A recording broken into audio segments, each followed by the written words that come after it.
Bismillahirrahmanirrahim. Alhamdulillahi Rabbil Alamin. Wassalatu wassalamu ala asyrafil anbiya'i wal mursalin. Nabiyina Muhammadin wa ala alihi wa sahbihi ajma'in. Assalamualaikum warahmatullahi wabarakatuh. So inshallah Rusul wa Risalat, tiyatalakay pa rin natin yung mga katangian ng da'wah ni Propeta Muhammad sallallahu alaihi wasallam at ng mga propeta sa pangkalahatan, na lahat nga sila ay nag-anyaya patungo sa katotohanan at ito ay ginawa nila nang hindi sila naghahangad ng kapalit na material. Na ito ay dagdag na patunay ng kanilang pagiging matuwid. Alhamdulillah. Siyempre si Propeta Muhammad sallallahu alaihi wasallam, isa sa mga natatanging katangian ng kanyang pagiging propeta, ang pagiging mahimala ng kanyang pagiging propeta, na siya ay hindi marunong bumasa o sumulat, subalit sa pamagitan niya ipinahayag ni Allah ang pinakamagandang pinakamagandang katha na pinakamadaling maintindihan, pinakamalalim ang kahulugan. Madali siya maintindihan bagaman malalim ang kanyang kahulugan, at iba't iba pang mga mahimalang katangian ng katha na ito. Kung sinasabi ng mga tao, di ba? Kung halimbawang sasabihin natin na ang Quran ay literatura at ihahanay natin siya katulad ng iba pang mga katha, ikakaiba nga ang Quran. Kasi hindi siya pangkaraniwang katha, ito ay salita ni Allah subhanahu wa ta'ala. Yung nga, laysa amran adiyan an yatahawwala rajulun ummi bayna ashiyati wa dahaha ila muallimin basyariya o ila muallimi basyariya. Hindi pangkaraniwan na ang isang tao na hindi marunong bumasa at sumulat ay basta-basta na lang magiging tagapagturo ng sangkatauhan. Na kumbaga bigla lang siya overnight, sa loob ng isang magdamag, bigla lang siyang nagiging tagapagturo ng sangkatauhan. Wa yubdilul ilma linnas. Sa kanyang pagtuturo na ito, ipinapahayag niya ang kaalaman sa mga tao. Wa yuqawwimu ulumas sabikin.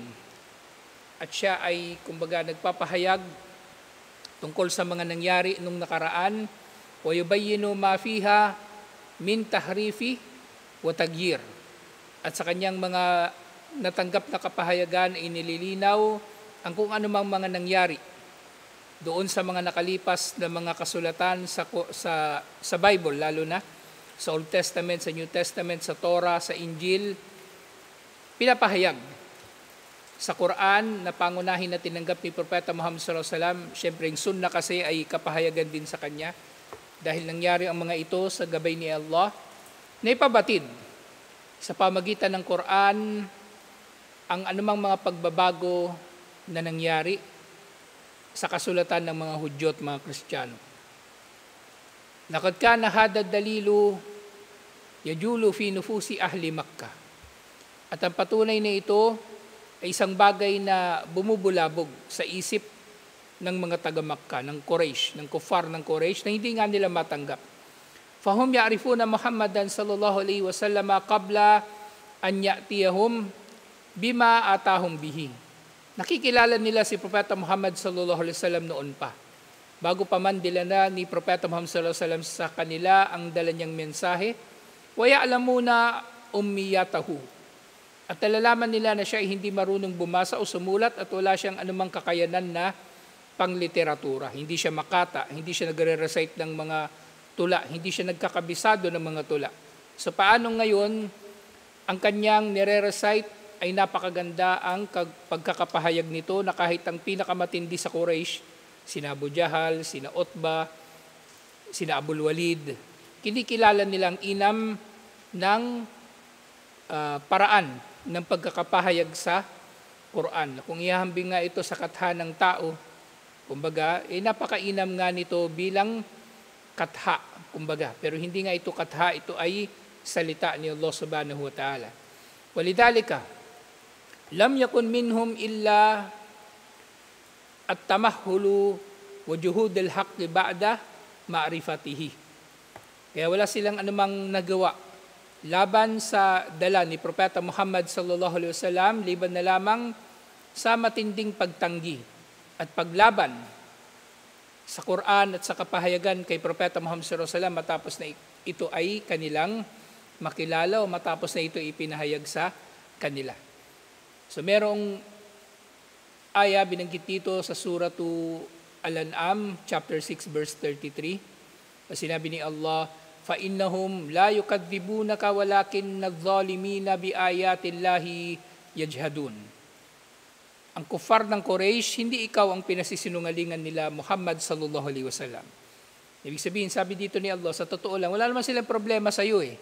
Kilala ka nila. Actually, mahal ka nila. Kumbaga, alam nilang hindi ka nagsisinungaling. Pero problema nila, ang mga zalimin na ito, mga nagtatambal kay Allah subhanahu wa ta'ala, sila ay mga tumatanggi sa mga aya, sa mga tanda ni Allah subhanahu wa ta'ala, lalo-lalo na yung mga tanda na nababanggit sa Quran. So sila, kumbaga, kilala nila ang pagiging matuwid ni Propeta Muhammad sallallahu alaihi wasallam. Pero yung kanilang mga pagtanggi kay Propeta Muhammad sallallahu alaihi wasallam ay dulot yun ng kanilang kawalang pananampalataya at hindi dahil sa anumang kasamaan ni Propeta Muhammad sallallahu alaihi wasallam. Yun yung sinasabi rin dito ni Allah. Kumbaga na huwag panghihinaan ng loob si Propeta Muhammad sallallahu alaihi wasallam sa pagtanggi ng Quraysh. Hindi siya itinatakwil ng Quraysh dahil siya ay masama o dahil may ginawa siyang mali o dahil nasaktan niya ang damdamin ng Quraysh. Lahat ng ito ay kumbaga circumstantial na lang. Ang totoong nangyari, ayaw nila kay Allah. Ayaw nila sa mensahe ni Propeta Muhammad sallallahu alaihi wasallam na dahil doon kinamuhian na rin nila si Propeta Muhammad sallallahu alaihi wasallam na dati naman nilang minamahal sallallahu alaihi wasallam. Laqad wasalat bihim as-safaha ila az-za'mi bi anna alladhi ya'ti Muhammadan sallallahu alaihi wasallam bihadal ilm Haddadun Rumi kana bi Makkah. At sa kanilang kahibangan, sa kanilang kabaliwan, sa kanilang katangahan, inaangkin o binibintang ng Quraysh na ang nagturo kay Propeta Muhammad sallallahu alaihi wasallam ng lahat ng ito, ng mga aya ng Quran, ay isang Haddad, isang blacksmith na Romano na nakatira noon sa Makkah nung panahon na iyon. Wa innahu lafariyatun mudahhika. At ito sa totoo lang ay isang kasinungalingan na katawa-tawa. So nakikita natin dito na ginagawa lang ng Quraysh na tanga ang kanilang mga sarili. Kasi sabi nga ni Allah doon sa Suratul Nahl, verse 103, chapter 16, verse 103, Lisanul ladhi yulhiduna ilayhi a'jami. Ang wika ng siyang, kumbaga, itinuturing nila na may akda ng Quran. So sinabi dito yulhidun, kumbaga, ginagawa nilang karibal ni Allah na siyang pinanggalingan ng Quran. Ang ginagawa nilang karibal ni Allah na siyang pinanggalingan ng Quran ay isang tao na Ajami. Ajami sa konteksto ng hindi Arabo. So, ibig sabihin kung hindi Arabo, meron namang Arabo na fluent sa Arabic, di ba? Pero Ajami sa konteksto na foreigner na nga, hindi pa marunong mag-Arabic. So, imposible na yung Romano na yun ang magtuturo kay Propeta Muhammad sallallahu alaihi wasallam ng Quran. Imposible na yung Romano na yun na hindi nga marunong mag-Arabic magtuturo kay Propeta Muhammad sallallahu alaihi wasallam na sabihin ang ganito mga bagay-bagay. Bawa na nga lang, di ba, marami na tayong mga nabasa mula sa Quran, napakainam ng pagkakabuo sa mga salita ng Quran. At hindi ito magagawa ng kahit sinong, kahit yung pinakamagaling, pinakamakatang Arabo, lalong-lalo na yung hindi naman Arabo, na hindi naman marunong mag-Arabic. Wahada lisanun Arabiyyum mubin.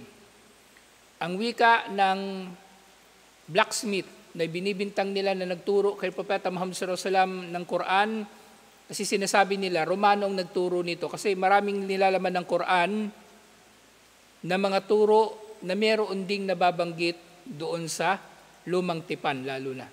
kwento ni Musa alayhis salam, kwento ni Yusuf alayhis salam. Meron din ganun ng mga Kristiyano, kaya binibintang nila na Kristiyano ang nagturo kay Propeta Muhammad sallallahu alaihi wasallam, Romano. Pero yun nga, sabi ni Allah, ang Quran ay imposibleng manggagaling sa isang hindi naman marunong mag-Arabic.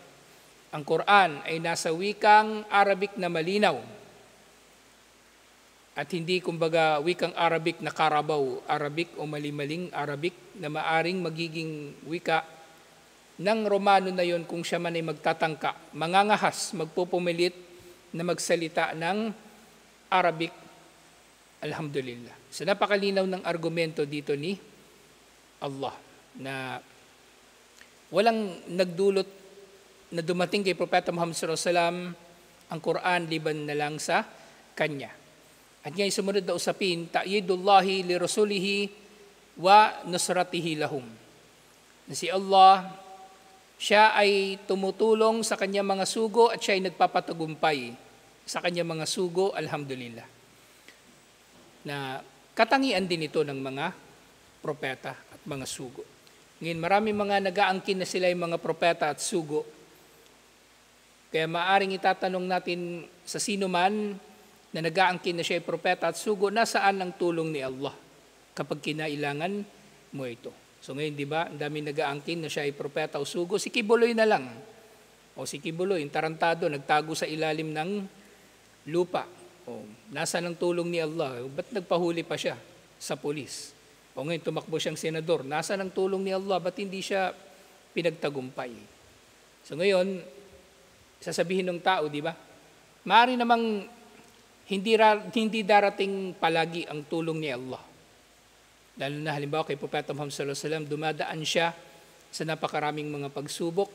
Pero makikita pa rin natin na kahit dumaraan si Propeta Muhammad sallallahu alaihi wasallam sa mga pagsubok, nananatili ang tulong ni Allah, na hindi siya napipinsala ng mga tao. At pinangangalagaan siya ni Allah subhanahu wa ta'ala, hindi lamang sa kanyang physical na katawan, pati sa kanyang karangalan. Pinangangalagaan siya ni Allah. Sa esma ni Allah. O ngayon si Kibuloy, ang dami niyang kung ano-anong kaso na lumalabas. So wala siyang natatanggap na anumang tulong o pangangalaga ni Allah, hindi siya maasum dahil hindi naman siya totoong propeta. Siya ay huwad na propeta. Kaya nga, yung mga tao na bumoto kay Kibuloy nung nakaraang eleksyon, may problema yun sa akida. May problema yun sa akida. O sinasabi nila, binoto naman namin niya kasi sabi ni Duterte. Ano ngayon, sino bang mas gago? Kumbaga, yung tao na naninindigan sa kanyang akida o yung tao na sumusunod lang sa kanyang kapwa-tao.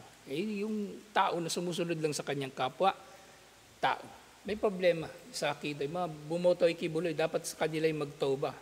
Magbalik loob kay Allah subhanahu wa ta'ala. Paano mong gagawin tatangkilikin yung tao na ginagawa niyang kanyang sarili na katambal ni Allah? Kaya ngayon mga nag-share ng mga post ng PDP laban na ito dapat ang iboboto. Nagkakamali sila ng malaking pagkakamali. Kailangan nila magbalik loob. Kinalaban nila si Allah sa ganong ginawa nila. Ang Bangsamoro nga, di ba? Ang Bangsamoro, naglabas sila ng statement na sinusuportahan nila yung mga ganitong politiko. Wala nga doon si Kibuloy kasi alam nilang usapin ng pagtakbo ni Kibuloy, akida. Kahit PDP laban pa yun, kahit ano pang sip-sip niya kay Duterte, walang saysay. Sumisip-sip siya kay Duterte habang nilalapastangan niya si Allah. Walang saysay lahat ng yun. Walang saysay yung kanyang kabutihan sa mga Duterte kung masama naman siya kay Allah. Kung masama naman siya kay Allah. Kaya nga yung masyadong pagiging panatiko ng tao sa kanyang kapwa-tao, sa mga politiko lalo na, tanda yan ng katangahan eh. Katangahan at syempre, yan ay tanda ng problema sa akida. Ngayon dito sa usapin na ito, yung pagdating ng tulong ni Allah sa kanyang mga sugo, so dumarating ito hindi lamang sa pagtatagumpay ng sugo laban sa kanyang mga kaaway. Dumarating ang tulong ni Allah na ibig sabihin hindi siya mapipinsala sa kanyang pisikal na katawan, hindi siya mapipinsala sa kanyang karangalan, at hindi siya mapipinsala sa kanyang mensahe. Ibig sabihin ang kanyang pagpaparating ng mensahe, nagtutuloy-tuloy, hindi napuputol. Kahit ano pang pagsubok ang dumating sa kanya. Si Propeta Muhammad sallallahu alaihi wasallam, di ba, nakulong sila doon sa Sheikh Abu Talib ng 3 taon, hindi naputol ang da'wa. Namatay ang kanyang malalapit na mga sahaba, hindi naputol ang da'wa. Namatay si Abu Talib, namatay ang kanyang asawa sa parehong taon, hindi naputol ang da'wa.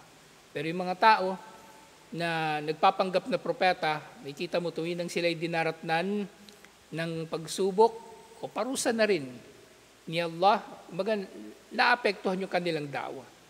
Maring nag-aaklas pa yung kanilang mga miyembro. At pag namatay sila, nalulusaw ang kanilang mga relihiyon. Liban na lamang sa naging organisado talaga, katulad ng Iglesia ni Cristo. Kahit namatay na si Felix Manalo na nagpapakilala ring propeta, nagawa nilang organisado ang kanilang relihiyon. Pero yun nga, hindi yun pinanatili ni Allah, liban na lamang bilang pagsubok sa mga tao. Kung sino sa mga tao ang maliligaw at sino ang mananatili o maghahangad ng gabay ni Allah. Wa mimma yadulluna ala sidqil anbiya'i wal mursalin nasratullahi lahum wa hifduhu iyahum.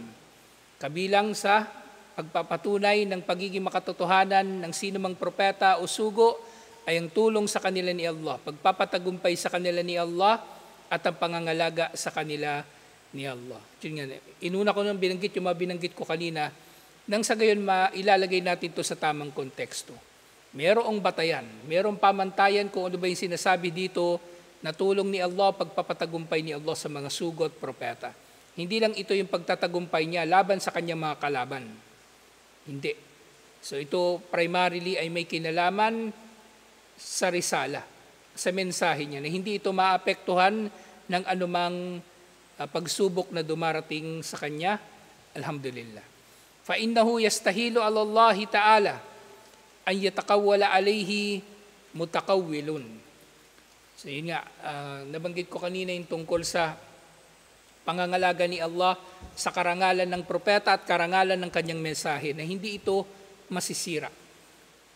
Na dahil sa pangangalaga ni Allah sa kanila, imposible na ang mga propeta na ito ay masisiraan. At lalong-lalo naman si Allah sa pamagitan ng pananalita ng sino mang mutakawil. Mutakawil, nag-iimbento ng salita. فَإِنَّهُ يَسْتَهِيلُ عَلَى اللَّهِ.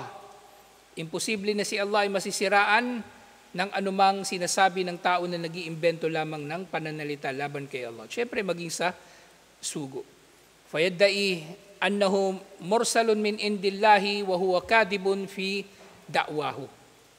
Nga pangunahin sa mga maaring gagawin ng tao na paninira kay Allah, ang pag-aangkin ng tao o ng sino man na siya ipinadala ni Allah.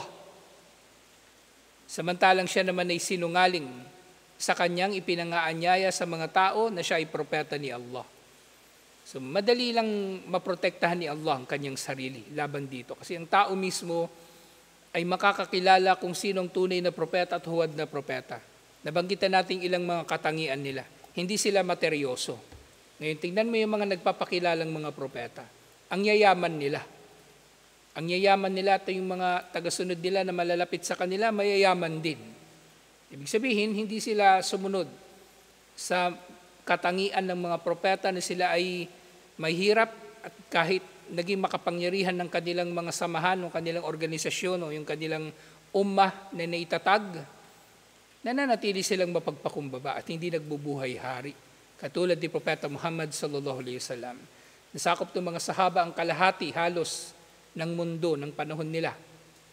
Pero hindi sila nagbuhay hari. Ang nagbuhay hari, yung mga tanga na lang na dumating pagkatapos nila.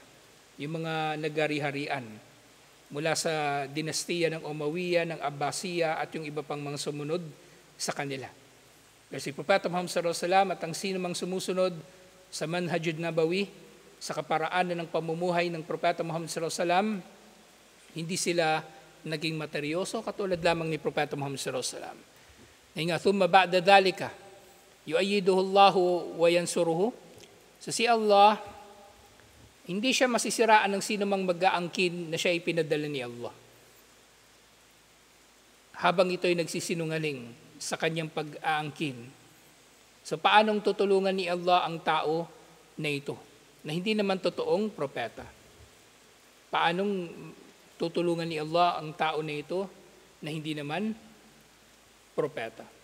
So paanong mangyayari na gayon din وَيَرْسِلُ الْمَلَائِكَةَ لِتَثْبِيتِهِ وَحِمَايَتِهِ. So paanong ipapadala rin ni Allah ang mga anghel para sa pagpapatatag sa pekeng propeta na ito at para sa pangangalaga sa kanya. Kung halimbawa daw na, kumbaga, meron daw isang hari na kabilang sa mga hari dito sa mundo ang gagawa nito. Na, kumbaga, ibig sabihin yung hari na yon magiging nandun sa kalagayan na katulad ni Allah. Na merong mag-aangkin na siya ay propeta.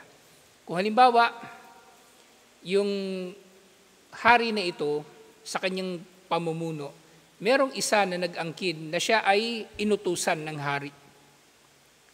Merong nag-aangkin na siya ay inutusan ng hari. At hindi naman ito totoo. فَإِنَّهُ سَيُلَاهِكُهُ. Ipapahabol ito ng hari, ipapaaresto ito ng hari. وَإِذَا ظَفَرَ بِهِ فَسَيُقَعُ بِهِ أَشَدَّ الْعَذَابِ. At kapag nahuli siya ng hari, paparusahan siya ng matinding parusa. Kasi hindi naman tinatanggap ng hari yung kanyang inaangkin. فَكَيْفَ يَلِيكُ بِخَالِقِ الْكَوْنِ الْأَلِيمِ الْحَكِيمِ أَنْ يَرَى وَيَسْمَعْ رَجُلًا يَكْذِبُ عَلَيْهِ. So kung yung tao, hindi niya matatanggap na ang sinumang tao ay magsisinungaling sa ngalan niya. So paano pang ang lumikha ng lahat ng bagay, ang lumikha na maalam at ang lumikha na matalino at makatarungan, paanong magagawa ni Allah na siyang nakakarinig at nakakaalam ng lahat, na kapag siya ay nakabalita o nakakita o nakarinig ng isang tao na nagsisinungaling sa ngalan niya, وَيَزْأَمُ أَنَّهُ رَسُولُهُ, at nag-aangkin na siya ay sugo ni Allah, وَيُحَلِّلُ بِإِسْمِهِ مَا يُحَرِّمُهُ, ng sugo na ito na nag-aangkin, kumbaga, ang nag-aangkin na ito ng pagkasugo, ginagawang halal ang mga ginawang haram ni Allah. وَيَشْرَعُ الشَّرَائِعَ, at ito'y gumagawa ng sarili nitong batas na taliwas sa batas ni Allah. وَيَدْرِبُ الرِّقَابَ, at ito ay, kumbaga, nangaalipin sa mga tao. وَيَزْأَمُ أَنَّهُ يَفْعَلُ ذَلِكَ بِأَمْرِ اللَّهِ وَبِرِدَاهُ وَمَشِيئَتِهِ, at ang nagpapakilala na ito na siya ay propeta o sugo ni Allah ay nag-aangkin na ang kanyang mga ginagawa ay pawang utos lamang ni Allah at kinalulugdan ni Allah at kagustuhan ni Allah. ثُمَّ يُؤَيِّدُهُ اللَّهُ وَيَنْصُرُهُ. Paano magagawa ni Allah na tulungan at pagtagumpayin ng tao na ito? Kung tao na ito ganito, tapos tutulungan pa siya ni Allah at pagtatagumpayin, hindi mangyayari yun. Hindi mangyayari ang ganito. وَلَا يُوكَأُ بِهِ إِلَّا إِكَابَهُ وَأَدَابُهُ. At walang siyang matatanggap mula kay Allah, liban na lamang sa parusa at pagpapahirap sa kanya ni Allah. هَذَا لَا يَكُونُ أَبَدًا. Hindi ito maaaring mangyayari kahit kailan. Na yun nga, gagawa yung tao ng ganito, tapos hindi siya parurusahan ni Allah, bagkus ay pagtatagumpayin pa siya ni Allah, hindi ito mangyayari kahit kailan. وَإِنْ وَقَعَ مِثْلَ هَذَا مِنْ كَاذِبٍ مَارِكٍ وَظَهَرَ أَمْرَهُ فَقَوِيَتْ شَوْكَتَهُ يَوْمًا. Kapag mangyayari man ang bagay na ganito ng isang sinungaling at ang isang, kumbaga, sumusubay kay Allah subhanahu wa ta'ala, ay magtatagumpay man o magtatagal ang kanyang kasinungalingan, darating ang kanyang araw na ibabagsak din siya ni Allah. So ito yung sinasabi ko rin kanina na, kumbaga, maaring merong mga huwad na propeta, katulad ni Felix Manalo na nagtatagal ang kanyang mensahe. O kahit si Kibuloy, ang tagal na ni Kibuloy na gumagawa ng ganyang kagaguhan. Mahigit 30 taon na. At ang kanyang relihiyon ay kumakalat kahit sa ibang bansa. Kaya kahit sa Amerika, nakakapangbiktima siya doon. At mayroong mga tao nga na nagpapaalipin sa kanya. Kahit magawa man nila ito na sila ay magiging malakas at makapangyarihan, mangingibabaw pa rin si Allah. Kumbaga binibigyan lang sila ni Allah ng palugit. Siyempre ginagamit sila ni Allah upang maging pagsubok sa mga tao. Falan yatulo dalika, wala budda an yakshifallahu amrahu. Hindi magtatagal ang kanilang mga ginagawa. At si Allah ay tiyak na makakabatid sa kanilang mga ginagawa. Bago pa man tayo likhain ni Allah, alam na niya na nilitaw ang mga tao na katulad ni Felix Manalo, Apollo Kibuloy, Eli Soriano, at iba't iba pang kung sino-sino pang demonyo yung magpapakilala na sila ay propeta o tumatanggap ng kapahayagan mula kay Allah o mas nakakabatid kung anong ibig sabihin ng mga ipinahayag ni Allah, kilala na niya lahat-lahat sila. Wayahtaku satratuhu. So malalaman ni Allah ang kanilang mga ginagawa at aalisin ni Allah ang kanilang mga tabing, isisiwalat sila ni Allah. Hindi lang Muslim ang makakakilala sa kanilang mga panlilinlang kahit kapwa nila. Maaring kapwa nila sa relihiyon nila, makakabatid sa kanilang kasinungalingan.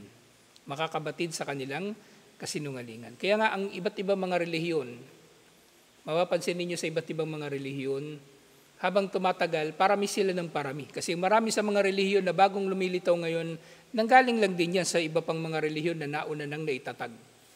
Ang Protestantismo nanggaling sa Katolisismo.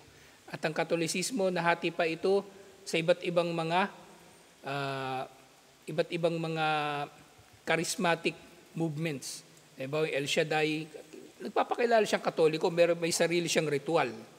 May sarili siyang ritual. Ang mga Protestante, mas marami silang pagkakahati-hati. Tapos yung Anglican Church, technically, Katoliko naman yun. Hindi lang nila kinikilalang Santo Papa. Umiwalay lang talaga sila sa simbahang Katoliko. Tapos yung sa loob ng mga born again, marami pang iba't ibang mga born again. Tapos marami pang iba't ibang mga naglitawan, iba't ibang version ng simbahang Kristiyano sa iba't ibang lugar. Halimbawa, meron tinatawag na Eastern Orthodox Church, Russian Orthodox Church, at iba't iba pang mga uri ng Kristyanismo na meron sa mundo. Sa Pilipinas, meron pang iba't ibang version ng Kristyanismo. Hindi lang yan sinasabi ng simbahang Katoliko na direkta na sinasabi nila na hindi nila kinikilala, pero yung iba't ibang mga grupo na mga Kristiyano sa Pilipinas na meron silang idinadagdag na turo, kumbaga, kakaiba talaga eh. Hindi ito turo ng simbahang Katoliko, pero meron silang sariling version. Hindi lang talaga sila tahasan na tinataliwas ng simbahang Katoliko kasi mauubusan sila ng miyembro. At tuluyan silang hihiwalay sa simbahang Katoliko. Si Eli Soriano, saan ba nang galing yan? Sa Iglesia ni Cristo. At yung kay Kibuloy, maaring mahati-hati rin yan pagdating ng panahon. So kahit kapwa nila, makikita nila yung kasamaan ng pinanggalingan nilang samahan. Kaya yung mga makakaisip na magbuo ng reforma, magtatayo ng sariling relihiyon. Magtatayo ng sariling relihiyon. At ito ang nangyari sa lahat ng relihiyon, liban na lamang sa Islam, alhamdulillah. Malinaw sa Islam kung anong tama at mali. Kung merong tao na gumagawa ng mali sa Islam, kahit pa pinuno siyang panrelihiyon, ang nahatulan, hindi ang relihiyon, yung tao na nagkamali dahil malinaw ang ating relihiyon sa mga batayan nito. Dahil nga, وَيَسْلُتُ عَلَيْهِ مَنْ يُقْهِرُهُ. At dudulutin ni Allah na magapi siya ng sino mang maaring gumapi sa kanya. وَيَجْعَلُهُ إِبْرَةً لِغَيْرِهِ. At dudulutin ni Allah ng kasamaan ng tao na ito na nagpapakilalang propeta ay magiging aral para sa iba pang tao liban sa kanya. Kama fa'alallahu bimusaylimah wasajah wal aswad al-ansi min qabl. Katulad ng ginawa ni Allah subhanahu wa ta'ala kay Musaylama, kay Sajah at Al-Aswad Al-Ansi. So lahat sila ihinamak ni Allah. At namatay sila na hindi nagtatagumpay ang kanilang mga relihiyon na itinatag. At bandang huli, nawala yung kanilang mga relihiyon na itinatag na ginawa nilang katambal ng Islam o karibal ng Islam. Siyempre ginawa nilang kanilang mga relihiyon upang taliwasin at labanan si Allah subhanahu wa ta'ala. So merong aya na binanggit si Allah tungkol dito, Suratul Nahl, chapter 16, verse 116, Innal ladhina yaftaruna 'alallahi al-kadhiba la yuflihun. Tunay na ang mga nag-iimbento ng kasinungalingan laban kay Allah ay hindi magtatagumpay. Fahakama alihim bi'adamil falah, na si Allah nga ay naghatol na hindi nga sila talaga magtatagumpay kailanman. Sa isa pang sinabi ni Allah subhanahu wa ta'ala doon sa Suratul Haqqah, verse 44 to 46, ano ito? Chapter 69. Sabi ni Allah, "Walau taqawwala alayna ba'dal akawil," kung ang mga tao man ay mag-iimbento laban sa amin ng ilang mga inimbentong pananalita, "la'akhadna minhu bil yamin," ay tiyak na kukunin namin siya, hahablutin namin siya sa pamagitan ng kanyang kanang kamay. Ibig sabihin yung kanang kamay ni Allah. Kumbaga gagamitin ni Allah yung kanyang kanang kamay. Thumma lakata'na minhul watin, at pagkatapos nito ay puputulin namin ang kanyang ugat na malapit sa puso. Papatayin siya, dudulutin siya ni Allah na mamatay dahil sa kanyang inimbentong kasinungalingan laban kay Allah. Dahil nga, wal ma'na anna Rasulullah sallallahu alaihi wasallama law taqawwala 'ala Allahi ma lam yakilluhu Allahu la ahlakahu Allah. Nang paliwanag din ng mga scholar dito na kung si Propeta Muhammad sallallahu alaihi wasallam mismo ang mag-iimbento ng anumang salita na hindi naman pinapasabi sa kanya ni Allah subhanahu wa ta'ala, parurusahan din siya ni Allah. At hindi siya pababayaan ni Allah, kumbaga. Hindi ito palalampasin ni Allah. Parurusahan siya ni Allah at wawasakin ni Allah. At ito ang sagot din ni Allah doon sa mga nagbibintang kay Propeta Muhammad sallallahu alaihi wasallam na yung sinasabi ni Propeta Muhammad sallallahu alaihi wasallam ay walang batayan o inimbento niya lang. Hindi niya inimbento yan. Kasi kung inimbento niya lang yan, sabi ni Allah, kung inimbento lang ni Propeta Muhammad sallallahu alaihi wasallam yung sinasabi niya, pinarasahan na namin sana siya. Katulad ng kung paanong pinarusahan yung iba pang mga nagpakilala na sila ay propeta o nag-imbento ng kasinungalingan laban kay Allah. Pero nga hindi pinarurusahan ni Allah si Propeta Muhammad sallallahu alaihi wasallam dahil siya ay tunay na propeta at wala siyang sinasabi liban na lamang sa kung anong pinapasabi sa kanya ni Allah. Wa hada dalilu dhu ta'thirin kabirin ala nufusin nas. Ang batayan na ito, inshallah, ay mayroong malaking epekto, positibong epekto sa puso ng mga tao. Fa innal Arab lamma ra'at intisar al-Islam sadaqat wa amanat. Na dahil nga dito, nang nakita ng mga Arabo na nagtagumpay ang Islam, lalong-lalo na laban sa Quraysh, ano ba nangyari pagkatapos ng Fathu Makkah? Nagmuslim ang lahat ng tao. Wa ra'aitan nasa yadkhuluna fi dinillahi afwaja. May kita mo ang mga tao na pupasok sa relihiyon ni Allah ng maramihan. Tribo-tribo nagmumuslim pagkatapos ng Fathu Makkah. Naging Muslim ang buong Arabian Peninsula.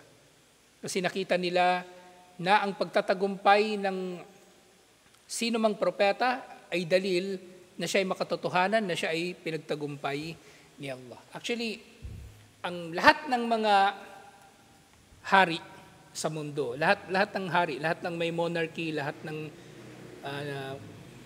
hari na minamana ng kanilang mga anak yung kanilang paghahari. Isa sa mga dahilan na kumbaga napapanatili o ano bang mas magandang paliwanag? Isa sa mga paraan na inaangkin nila ang paghahari ay dahil sa tinatawag nilang ano ba yung term doon na ginagamit nila? Yung ang Diyos daw ang nagtalaga sa kanila na magiging hari. So merong iba't ibang mga version ng tawag nila doon. Halimbawa, yung sa Mindanao, doon sa Sultanate ng Buayan at ng Maguindanao, so sinasabi nila ang sultan ay marapat na galing lamang sa angkan nila kasi sila ang mga inapo ni Sharif Kabungsuan. So ganun din doon sa Sulu, sila lang ang pwede maghahari kasi sila lang ang mga inapo ni Rahab Baginda. Yung ibang mga tao walang lahi ng kumbaga marangal o banal, kumbaga. At syempre sa iba pang mga bansa, meron silang mga inimbento. Halimbawa yung mga Inchik o yung emperor ng Japan, sinasabi nila na yung lahi nila nanggaling sa mga Diyos nung unang panahon. Diyos na naging tao at sila na yung mga anak ng mga Diyos na ito. Kaya napapaniwala nila yung mga tao na suportahan sila. Kasi kung ganun pala, Diyos pala itong emperor na ito, Diyos pala itong hari na ito, ibig sabihin magtatagumpay ito. Sa lahat ng pag-aralan niyo yung hari ng Thailand, hari ng lahat ng kung ano bang, kahit yung mga dating hari na wala na ngayon. Kasi marami na mga bansa na dating may hari na wala ng hari ngayon. Ang France wala ng hari ngayon. Ang Spain meron pa rin. Lahat sila ay merong version kung paano nilang kiniklaim na sila lang ang pwedeng magiging hari. At hindi pwedeng maghahari ang iba. Meron silang version. So sa ganitong mentalidad din, kumbaga, nang nakita ng mga Arabo na nagtagumpay ang Islam, nagmuslim na rin sila at nanampalataya. Pero syempre, maaaring malalaman natin na hindi naman talaga nanampalataya ang marami sa kanila. Kasi nalaman natin pagkamatay ni Propeta Muhammad sallallahu alaihi wasallam, nagmurtad ang marami sa mga tribong Arabo na ito na nagmuslim pagkatapos ng Fathu Makkah. Nandun lang sila para sa pakinabang. Pero despite noon, ang pinupunto natin dito, nakita nila ang pagtatagumpay ng propeta bilang dalil na ito ay, na si Propeta Muhammad sallallahu alaihi wasallam ay nanggaling nga kay Allah. Kasi otherwise, kung hindi siya nakakatanggap ng divine intervention, kumbaga, ng pagtulong ni Allah, hindi siya totoong propeta. Hindi siya totoong propeta. Kaya nga, sila ay pumasok sa relihiyon ni Allah ng maramihan. At ito yung naging dahilan nito, na nakita nila yung tagumpay ni Propeta Muhammad sallallahu alaihi wasallam. So, tutuloy ito inshallah. Assalamualaikum warahmatullahi wabarakatuh.